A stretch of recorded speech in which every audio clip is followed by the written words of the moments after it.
Bismillahirrahmanirrahim. Assalamualaikum warahmatullahi wabarakatuh. Alhamdulillahi bi ni'matihi tatimmus shalihat, mujibud da'wat, rafi'ud darajat, wa huwa alladhi yaqbalu taubata 'an ibadihi wa yaghfiru 'anis sayyi'at. Amma ba'd. Fa insyaallah ta'ala ana Fatih Abdul Rahman wa ana Muhammad Fitra Murafal wa insyaallah nahnu sa nuqaddim an talkhisi min maqalati hadza bil mawdu'i analisis ibdal dalam Al-Qur'an perspektif Abu Hayyan Al-Andalusia, An-Nasyaburi dan An-Nasafi dalam studi komparasi atas penafsiran Quran surat At-Taubah ayat 33 dan juga Quran surat Al-Fat ayat 28 dan juga Quran surat Sof ayat 9. Kemudian tashilan li wa tashilan lana nantik bil lugha al-Indonesia. Sebelum kita masuk pembahasan, insyaallah taala sedikit ada gambaran biografi dari ketiga ulama atau fuqaha tersebut. Yang pertama ada Abu Hayyan Al-Andalus. Nama lengkapnya adalah Asir ad-Din Abu Abdullah Muhammad bin Qusuh bin Ali Al-Andalusi. Beliau adalah seorang yang terkenal sebagai ahli dalam bahasa Arab.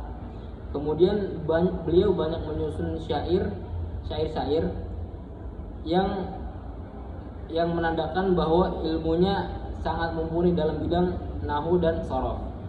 Nah, itu yang pertama ada Imam Abu Hayyan Al-Andalusi. Kemudian yang kedua ada An-Nasyaburi. Nah, nama lengkap beliau adalah Nizam ad-Din Al-Hasan bin Muhammad Al-Husain An-Nasyaburi.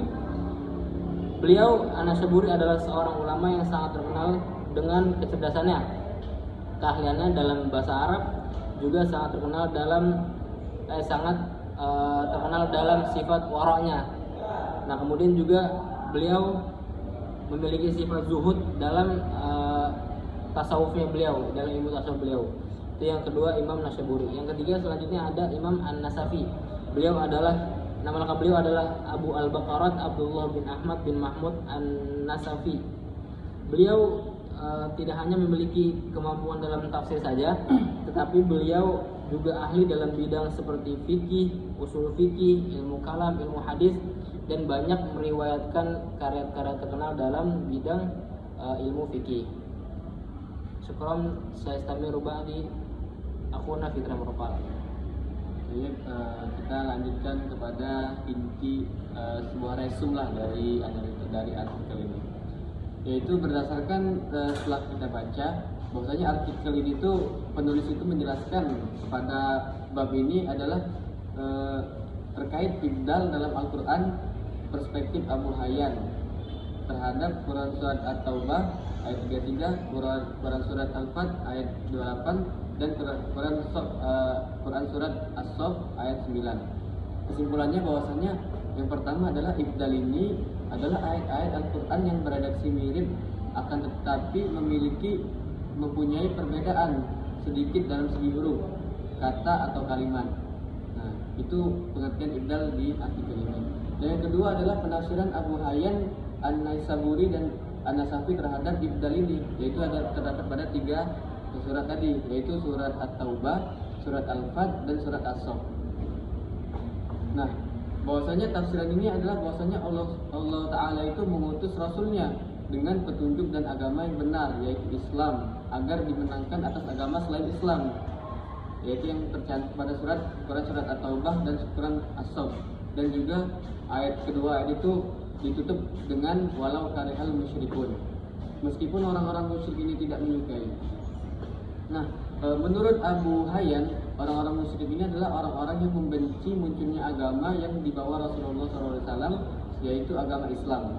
Sedangkan pendapat An-Naisaburi mengatakan bahwasannya orang-orang Quraisy, orang-orang Yahudi dan Nasrani termasuk orang-orang musyrik yang sombong dan rakus dan tamak.